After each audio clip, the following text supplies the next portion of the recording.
जय शिवराय मित्रांनो, सध्या महाराष्ट्रामध्ये मराठा आरक्षणाच्या मागणीचा चांगला जोर आहे आणि यावरून काल जो स्वतःला ओबीसीचा नेता समजतोय असा जो नवनाथ वाघमारे, आता हे कुठाला आहे का आहे हे काय आपल्याला माहीत नाही, पण यानं जे मराठा समाजाच्या मुलीबद्दल वक्तव्य केले ते एकदम नीच दर्जाचं आणि चुकीचं, आणि जी महाराष्ट्राची संस्कृती आहे आपण इथं महिलांना आदरस्थानी ठेवतो आणि यामध्ये यानं जे काही वक्तव्य केले मराठा समाजाच्या मुलीबद्दल, मग त्यामध्ये सगळेच मराठा आले. व्यापारी मराठा असतील, राजकीय मराठा असतील, सामाजिक मराठा असतील किंवा जे आरक्षणाची मागणी करलेत असे सगळेच मराठा. आणि हे वक्तव्य म्हणजे आपल्या महाराष्ट्राची जी काही सांस्कृतिक जडणघडण आहे याला न शोभणार आहे आणि त्याचा निषेध हा सर्व महाराष्ट्रामधून सर्वच जाती धर्माचे लोक करत आहेत, याबद्दल काही दुमत नाही.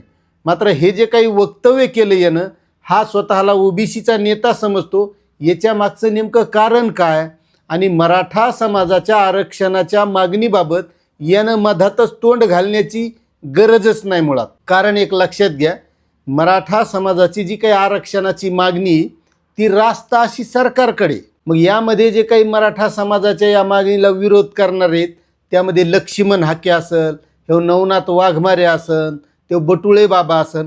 आता यांचा जर विरोध असेल या आरक्षणाला की मराठा समाजाला आरक्षण देऊ नये म्हणून, तर यांनी आरक्षणाची न देण्याची मागणी कोणाकडे करणं गरजेचं आहे. कारण मराठा समाज हा काही ओबीसी समाजाकडे आरक्षणाची मागणी करत नाही, मराठा समाज हा राज्य सरकारकडे करतोय. मग यांचा विरोध कोणाला असणं गरजेचं आहे? विरोध म्हणण्यापेक्षा न देण्याची जी भूमिका आहे ती सरकारकडे मांडणं गरजेचं आहे. पण आत्तापर्यंत जर तुम्ही गेल्या 3 वर्षातला इतिहास पाहिला तर ज्या ज्या वेळेस मनोज जरांगे पाटील यांनी आंदोलन केलं, कुठं मोर्चा असेल, कुठं बैठक असेल, त्यावेळेस हे लक्ष्मण हाके असेल, हे नवनाथ वाघमारे असेल. आता तेवच कसं दिसतो त्याच्यावरून तुम्ही यूट्यूबवर व्हिडिओ बघितले असतील, इंस्टाग्रामवर व्हिडिओ पाहिले असतील त्याच्याबद्दलचे, त्या लक्ष्मण हाकेचे किंवा त्या बटुळे बाबाचे. आता हे ज्या ज्या वेळेस मनोज जरांगे पाटील आंदोलन करतात किंवा मराठा समाजाचं आंदोलन असते, अशा वेळेस हे पुढे येतात आणि हे मनोज जरांगे पाटलाला बोलतात, मराठ्याला बोलतात, मराठ्याच्या प्रस्थापिताला बोलतात किंवा मनोज जरांगे पाटलाच्या मागं हा मराठा समाज कसा राहिलाय असं बोलत असते. आता खरं पाहिलं, जर मराठा समाजाला आरक्षण ओबीसीमधून मिळू द्यायचं नाही तर यानं ह्या मागण्या कोणाकडे केल्या पाहिजे? सरकारकडे केल्या पाहिजे. हे येड्यालाही कळत आहे. पण यामध्ये एक महत्त्वाची एक गोष्ट, हे बोलत आहेत आणि यांच्या बोलविता धनी कोण आहे हे पाहणं गरजेचं आहे. कारण हे यायच्या बी लक्षात आलेले की आपल्याला ज्या मागण्या करायच्या त्या सरकारकडे करणं गरजेचं आहे. सरकार जे आरक्षण द्यायलंय त्यांना देऊ नये म्हणून त्यांच्याकडे निवेदन, मागणी, आंदोलन ह्या गोष्टी करणं गरजेचं आहे. मात्र हे तसं करत नाहीत. हे मनोज जरांगे पाटील असतील, मराठा समाज असेल, यांच्या विरोधात बोलायचं काम करतात. आत्तापर्यंत तुम्ही पहा, हे सरकारच्या विरोधात बोलत नाहीत किंवा सरकारकडे मागण्या करत नाहीत. ज्या ज्या वेळेस मराठा समाजाचं आंदोलन उभं राहिलं त्या वडापावपासून की लगे यायचं आंदोलन उभं राहणार. आणि हे म्हणजे सुपारीबाज कंपनी आहेत म्हणून असे प्रसिद्ध झालेत.